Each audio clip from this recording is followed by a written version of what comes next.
Good morning, Maryland. My name is Anthony Bynum. Let's introduce our guests for today's show.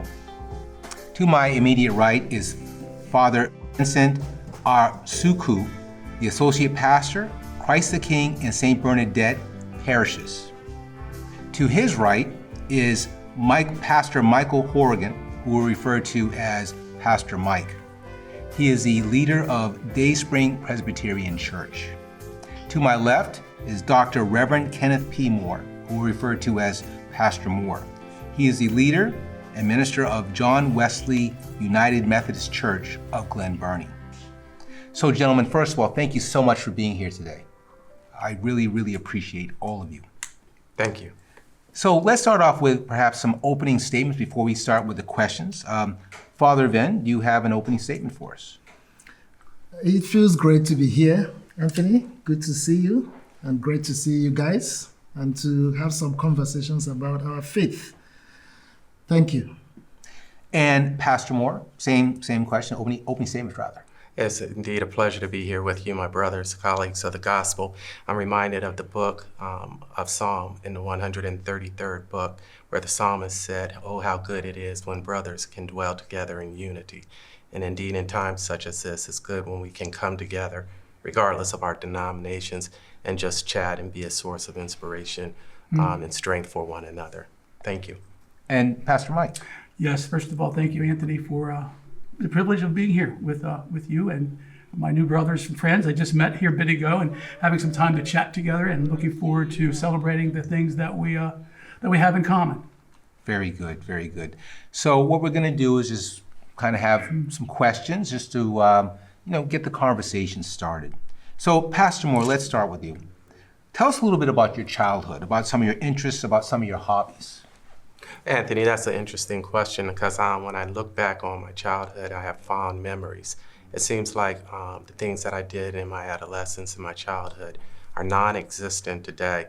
I have a grandchild who is my heart. I have two grandchildren, actually, and seeing them today and the things that they use and they do as far as technology, they were absent in my childhood.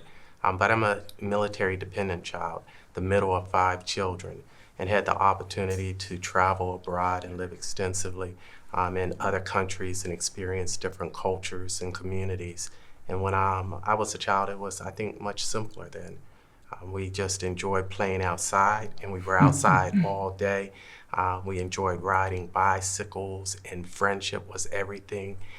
Catching lightning bugs and pulling dandelions and making wishes when we blew them, eating fruits, and going to the corner store was something that was paramount. Sharing a bed with my brother. I thought that it was just something cool to do, but because of being in a military family and having 5 children, my father being an enlisted man, things were not that great economically, but we were rich in other ways. So when I look back on my childhood and having the experiences of growing up and experiencing different cultures and communities and having a real sense of being a part of something was great. When we lived abroad, we were all together. We were Americans. We were family. We were not focused on color or things of that nature, but it was about just enjoying one another. And Father Vin, can you tell us a little bit about your childhood? I grew up in a remote village in Nigeria, southeast of Nigeria. And I grew up in a large family. I'm one of 9. My parents were typical business people. My mom and my dad would do any business at any season. So it happened. And growing up in a large family could be fun, was fun for me. It was also, sometimes we had little sibling fights. But then we were taught to be family. That is one thing we were taught. And in my village, the child of one parent is the child of another family. So it was community. So that community dimension of growing up, of encountering one another, informed my earlier development as a child. And I am the first son of the guys. So it's 5 girls, 4 boys, 3 girls, me, and then the rest of the kids. 3 boys followed me, and then 2 girls tied it up. And we were thought to be family in our manner of socialization, our manner of praying. My parents taught us to pray. Like, prayer was a part of what we did. We woke up, we prayed, and then we start the day, and then we ended up with prayer as well. So going to church was family. Going to the streams to fetch water was family. Going to the farm to work was family. Going to the market was family. Going to school was family. So everything was family and community. And that way we knew life. And I loved soccer. Like, soccer was my fun. I sent you some photos, right? Yes, I saw them. I would play soccer until my mom would come to drag me out from the field. Like, yeah. So, if not for the priesthood, I think I would have been a soccer player. Wow. Because I played a lot of it. And so, family is the center of how I knew life. And until I came out to the United States, it was family, church, and work and school. But, you know, it was a village. And the village life is different from the city life. So where everybody knew everybody. You didn't have to know your next door neighbor. Go knock on the door of your neighbor. Are you not going to church today? Are you not going to school today? Are you not going to the market today? Right? Yeah, you dress up for school and then you wait, and your mom will be from there, will call the next door. Hey, is your child not ready for school? And that was how we knew life. So anyway, we'll talk more about that. But that's where we are. Well, Pastor Mike, at what point in your life did you believe that you had a religious calling? Before I answer that, could I ask Father a question? Of course. So have you seen you know Ted Lasso? Are you familiar with the TV series about soccer with Ted Lasso? I don't think so. I have to talk to you about that later. Okay. Sure. Anthony, again, if you don't mind. Yeah, of course. Can you tell us at what point in your life did you believe that you had a calling for the religious life? That's a good question, because the guys that I grew up with, when they found out that I was a pastor, I haven't seen them for a long time, they were like, their mouths just dropped, because it wasn't anything that I was particularly ever interested in. It wasn't until, I guess I was in my early 30s when we were at a church one day at a congregational meeting of our church, and we were going over the budget, and I had a teenage son at the time, and there was, I think, $50 in the budget for youth ministry, and I made my first big error in the church. I raised my hand. I asked, what was that? What could anyone do with $50? And the pastor said, well, if you were interested in maybe being involved in youth ministry, maybe we could raise that budget. So my wife and I said, well, we can give that a shot. So we did, and I quickly realized that I wasn't prepared to lead these children spiritually. So I went and talked to my pastor about that, and he told me that there was a seminary in Baltimore that I could go to get more education. And I said, okay. So I did that, sort of just started taking some classes to better prepare myself to lead this youth ministry at Glen Burnie Evangelical Presbyterian Church, right in Glen Burnie still. And the more classes I started to take, the more I realized I'm really liking this. I'm really liking the deep study and learning more about theology. And next thing I know, Brad says to me, maybe you're being called to ministry. And I was like, no, I don't think so. But apparently I was. And so that was how the internal call that I received first was through that mechanism, through actually just going to seminary and taking a few classes. Next thing I know, I'm a student. We're going to be following up on that question a little later, okay? But thank you for hitting on that at this point. But Pastor Moore, how about yourself? At what point did you feel that this was a calling? It was through a series of steps and experience. I was always raised in the church. My father was deeply involved in the church, in the Baptist church. My mother, she was equally involved, and she made sure that we went to Sunday school, and we prayed as well. Prayer was an integral part.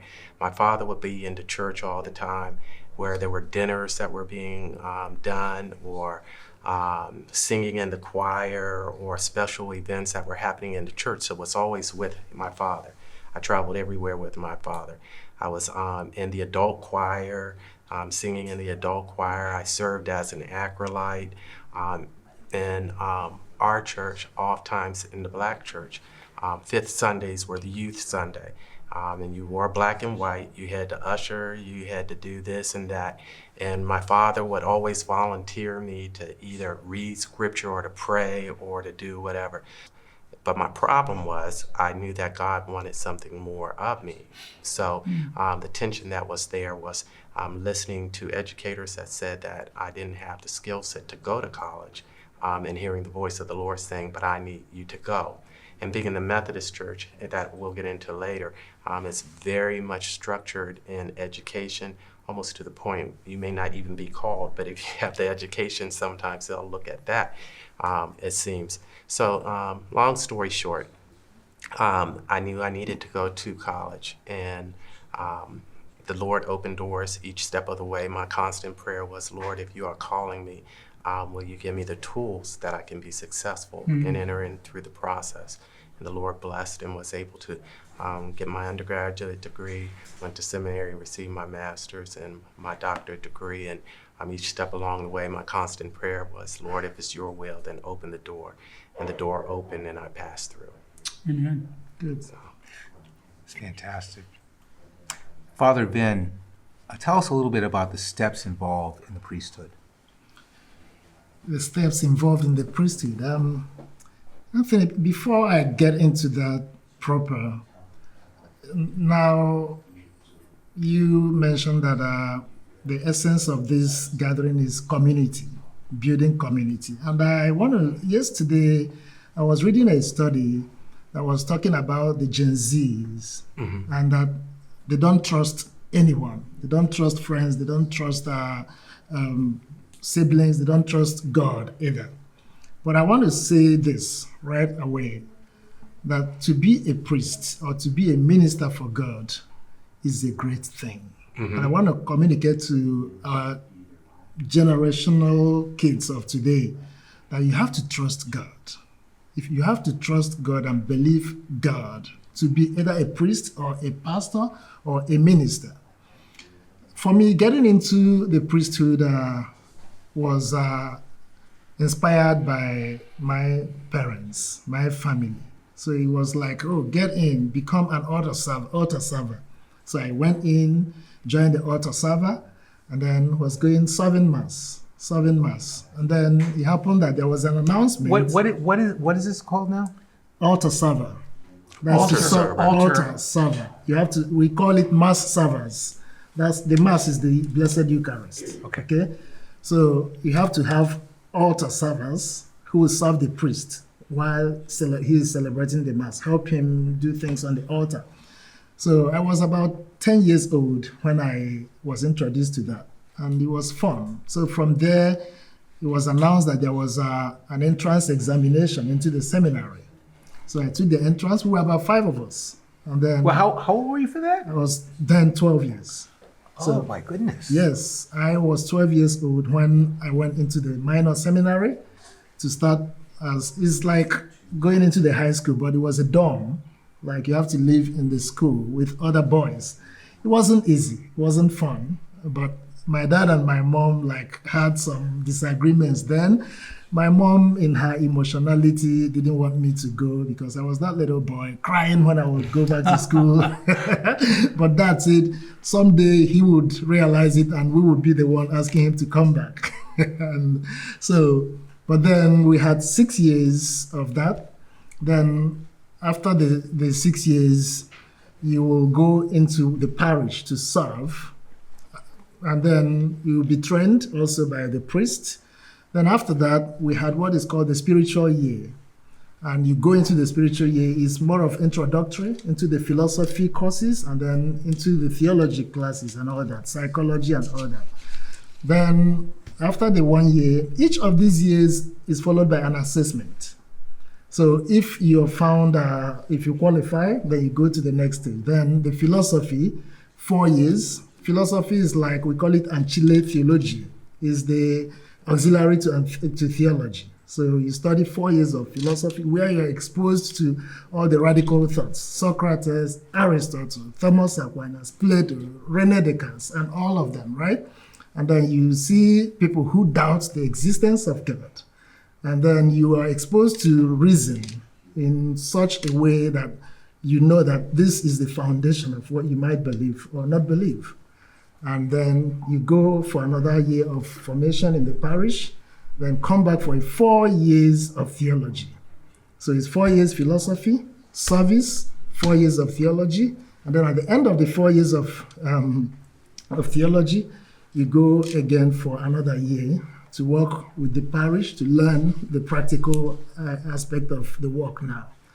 So it's at this point that you're either confirmed to be ordained a deacon, and then you spend another year as a deacon serving and learning the real things, the sacraments, celebrating the sacraments and all that. And then at the end of it, ordination of the priesthood. So it's a little long process, but I think it helps to equip you. I had no idea that it started so early. Yeah. Pastor Mike, can you tell us about some of the steps in becoming a Presbyterian minister? Sure. Mine is not nearly as complicated as Father Vin's. I was quite amazed at that. Wow. I think I mentioned this before. It starts with a sense of an internal call, believing that God has called you to the work of, we would call preaching, teaching, and administering the sacraments. Those are the three things that we really concern ourselves with at the early point of your work. And then after the sense of internal call is realized, then that call has to then be substantiated by the local church, and that is done through meeting with our board of elders in the local church. And they then say, yes, we too believe that God may be calling you to the ministry. And you're recommended then to the presbytery, which we'll get to how we're structured a little bit. But the presbytery, then you become what's under care of the presbytery.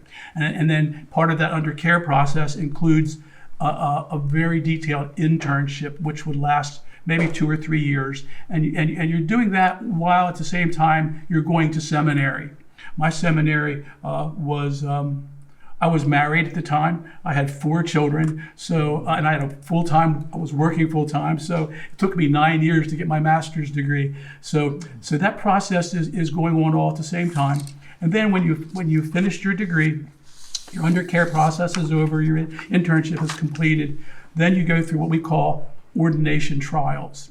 And that's when you start meeting with a board that is part of our presbytery to evaluate you on all the things that theology, church history, church government, the sacraments, all the things that we deal important.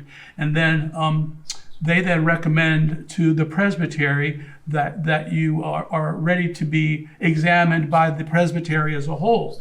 And then after that, after you're examined by the committee, you go before the entire presbytery, and they then can examine you and do on all of those same things, and they can ask you anything about anything, and you're in front of, at that point, 50 or 60 other pastors, and it's quite an ordeal.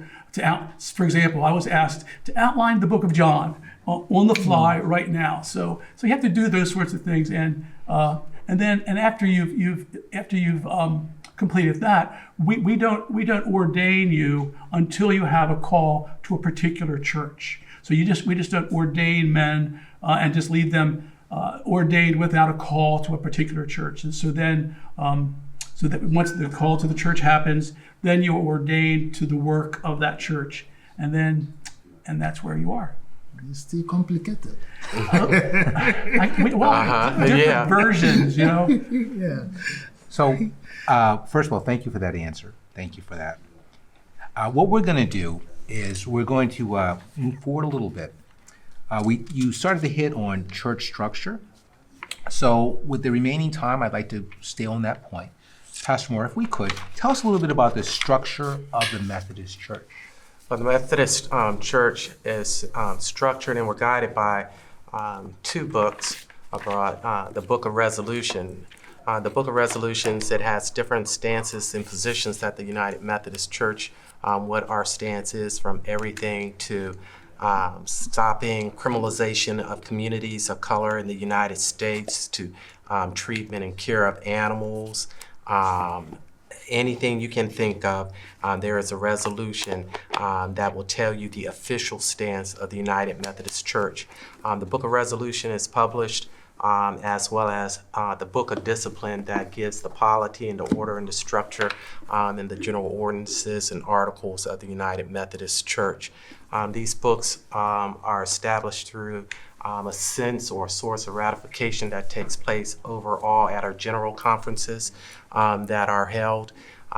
We have the annual conference, and we have also the local charge conferences. And I had said, as far as the hierarchy or the structure of the United Methodist Church, we have elders, then we have a council of bishops or district superintendents. They are elders. They are part of the episcopacy cabinet. They are the appointing authority for pastors in an annual conference. So the district superintendents, in consultation with the bishop, who is the episcopal leader, will determine where a pastor is going to serve after there's forms that are filled out by the local church, as well as a dream sheet, if you want to say, by the pastor as to what their gifts and graces are, and they try to match with the local congregations what their needs are, and then they will appoint a pastor to a pastorate. So you have the elder, then amongst the elders, the superintendents serve as regional guides or overseers over a region. I'm in the Annapolis district of the Baltimore-Washington Conference. We're going to have one additional question, and this is going to fall to you, Father Ben. Can you also talk to us about church structure? The structure of the Catholic Church is simpler than your own structure, kind of, because the Pope is the head of the Catholic Church, and followed by the cardinals. And it's the cardinals that elect the Pope in what is called a conclave. So below the cardinal, you have the bishops.